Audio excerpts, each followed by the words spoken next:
नमस्कार, मैं हूँ आपके साथ मुबश्शरा परवीन और आप देख रहे हैं भारत लोग। सेहत में आज बात होगी किडनी डायलिसिस को लेकर। दोस्तों, किडनी हमारे शरीर की छन्नी है। शरीर में जितनी भी गंदगी होती है, जो कचरा होता है, उसे साफ करके जो है उसका काम करके किडनी का ही होता है। ये बिना रुके खून की सफाई करती है। जो गंदगी होती है उसे यूरिन के जरिए शरीर से बाहर निकाल देती है। अब अगर किडनी खून छानना बंद कर दे तो ये गंदगी शरीर में ही रह जाएगी। फिर क्या होगा? हम बार बार बीमार पड़ेंगे और हमारे शरीर में बीमारियों का घर बन जाएगा। यही नहीं, शरीर के बाकी अंग भी खराब होने लगेंगे। कई बार कुछ बीमारियों की वजह से किडनी अपना काम ठीक तरह नहीं कर पाती है, यानी वो अपने दम पर खून की सफाई नहीं कर पाती है।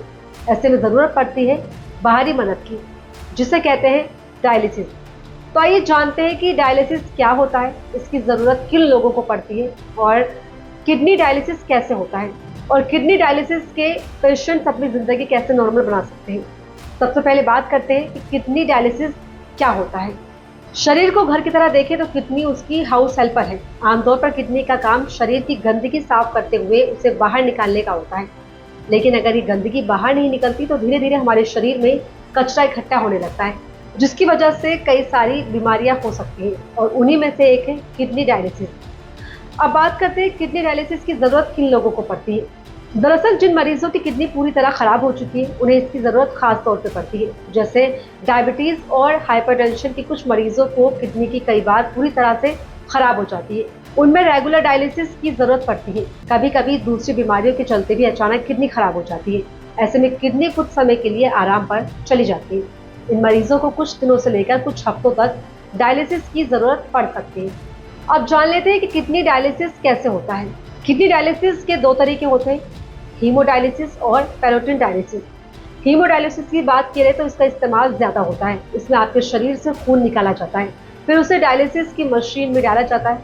ये मशीन खून को एक खास तरीके से साफ करती है, फिर इस साफ खून को वापस शरीर में डाल देती है। इस प्रक्रिया को करने के लिए गर्दन की एक नस का सहारा लिया जाता है। हालांकि ये एक शॉर्ट टर्म सॉल्यूशन है। अब जिन मरीजों को जिंदगी भर डायलिसिस की ज़रूरत पड़ती है, उनके हाथों में एक सर्जरी की जाती है। इसे एली फिस्टुला कहते हैं। इस तरह से कह सकते हैं कि डायलिसिस के मरीजों के लिए एवी फिस्टुला उनकी लाइफलाइन का काम करती है। अब सबसे ज़रूरी और अहम बात यह है कि किडनी डायलिसिस के मरीज अपनी ज़िंदगी कैसे नॉर्मल कर सकते हैं। हर साल देश में लगभग 2 लाख लोगों को हीमोडायलिसिस की ज़रूरत पड़ती है। इनमें से 4-5% लोग ही किडनी ट्रांसप्लांट को कर पाते हैं। बाकी मरीज हीमोडायलिसिस पर ही निर्भर रहते हैं। डायलिसिस करवाना कई बार लोगों को मौत की सज़ा लगता है, लेकिन ये एक समझना होगा हमें कि डायलिसिस जीवन का अंत नहीं है, बल्कि एक नई ज़िंदगी की शुरुआत है, जिससे कि आप कर सकते हैं। अगर मरीज़ का रेगुलर डायलिसिस हो रहा है, उनका एवी फिस्टुला सही चल रहा है, वो नेफ्रोलॉजिस्ट की देखरेख में हैं, साथ ही अपनी डाइट पर ध्यान दे रहे हैं, रोज़ एक्सरसाइज भी करते हैं, तो उनकी ज़िंदगी भी बाकी लोगों की तरह ही नॉर्मल हो सकती है। किडनी डायलिसिस की ज़रूरत जब पड़ती है जब वो काम ना कर रही हो। ऐसे में ज़रूरी है कि ये नौबत ही ना आए। अपनी किडनी पूरे शरीर का ख्याल रखने के लिए हेल्दी डाइट लीजिए। वो चीज़ें खाइए जिनमें एंटीऑक्सीडेंट हो, ताकि आपकी किडनी लगातार साफ होती रहे। इसके लिए आप सेब, बेरीज, शकरकंद और खट्टे फल खा सकते हैं। पानी खूब पीजिए। कभी भी यूरिन बहुत देर तक मत रोकिए, इससे किडनी पर काफ़ी ज़्यादा असर पड़ता है। ज़रूरी बात ये कि जानकारी जो हमने आपके सामने रखी विशेषज्ञों के अनुभव पर आधारित है, लेकिन किसी भी सलाह को अमल में लाने से पहले अपने डॉक्टर से ज़रूर कंसल्ट करें।